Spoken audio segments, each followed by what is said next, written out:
അതെന്നടാ.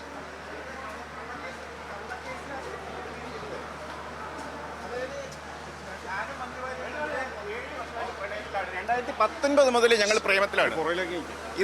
ഇതിന് തടസ്സം നിൽക്കുന്നത് കേരള പോലീസാണ്. 2019 മുതൽ ഞാനും മഞ്ജു വാര്യരും തമ്മിൽ പ്രണയത്തിലാണ്.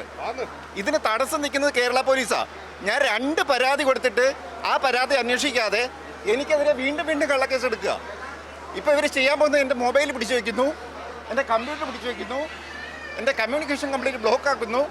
എന്നെ ജീവിക്കാൻ അനുവദിക്കത്തില്ല. എന്നെ ഈ നാട്ടിൽ ജീവിക്കാൻ അനുവദിക്കില്ല എന്നാണ് കേരള പോലീസ് പറയുന്നത്.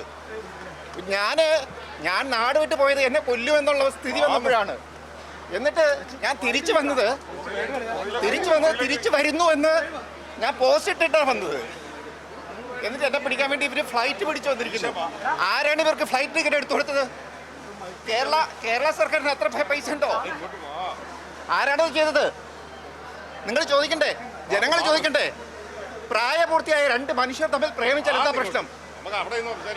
ഇവർക്ക് ജനുവിൻ ആണെങ്കിൽ ഇവർ 2 പേരെ വിളിച്ച് സംസാരിച്ചൂടെ? മഞ്ജു വാര്യരെ എന്നെ വിളിച്ചിരുത്തി സംസാരിച്ചൂടെ? എന്താ പ്രശ്നം? ഇവരെന്തിനാ തടസ്സം നിൽക്കുന്നത്? കേരള പോലീസ് എന്തിനാ ഇതിന് തടസ്സം നിൽക്കുന്നത്? കേരളത്തിലെ കമ്മ്യൂണിസ്റ്റ് പാർട്ടിയോടാണ് എനിക്ക് ചോദിക്കാനുള്ളത്. 2 മനുഷ്യർ തമ്മിൽ പ്രേമിക്കുന്നതിന് കേരളത്തിലെ കമ്മ്യൂണിസ്റ്റ് പാർട്ടിക്ക് എന്തെങ്കിലും പ്രശ്നമുണ്ടോ? പറയൂ, എന്താ പ്രശ്നം? 4 ലക്ഷം കോടിയുടെ കടം ഉണ്ടാക്കിയിട്ടില്ല. ഞാൻ ഒരു സംഗതി ചെയ്തിട്ടില്ല. ഞാൻ ഒരാളെ പ്രേമിച്ചു, ആ സ്ത്രീയെ തടവിൽ വെച്ചിരിക്കുന്നു രാജ്യത്തോട് വിളിച്ചു പറഞ്ഞു. ഒരു സ്ത്രീയെ മാഫിയ കേരളത്തിലെ സെക്സ് റാക്കറ്റും തടവിൽ വെച്ചിരിക്കുകയാണ്. അത് പറഞ്ഞതിന് അത് അന്വേഷിക്കാതെ കേരള പോലീസ് എന്നെ പിടിച്ചു വലിച്ചോണ്ട് പോവാണ്. അല്ല അല്ല 2 തവണയും കള്ളക്കേസാണ്. ആ കേസ് ജനുവിൻ ആണെങ്കിൽ ഇവർ 2 പേരെയും വിളിച്ച് സംസാരിച്ചാ പോരെ? എന്തോന്നാ നിങ്ങളല്ലേ വിളിച്ചു വിളിച്ചത്?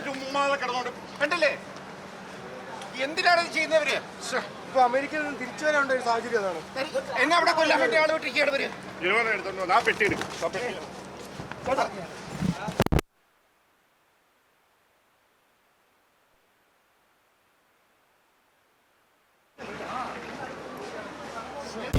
കാറുകൾ, 30 സ്കൂട്ടറുകൾ, 30 ഗോൾഡ് കോയിൻസ്, 60 ഇന്റർനാഷണൽ ട്രിപ്സ്, ദിവസേന 1 ലക്ഷം രൂപ, 25 കോടി രൂപയുടെ ഡിസ്കൗണ്ടുകളും സമ്മാനങ്ങളുമായി മൈജി ഓണം മാസോണം.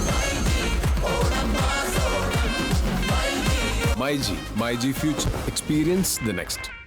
പൂവ് പോലൊരു പുട്ടുണ്ടേ അജ്മിയുടെ പുട്ടും. വിളമ്പാം നല്ല വിശേഷം. അജ്മി സ്റ്റീം മെയ്ഡ് പുട്ടുപൊടി.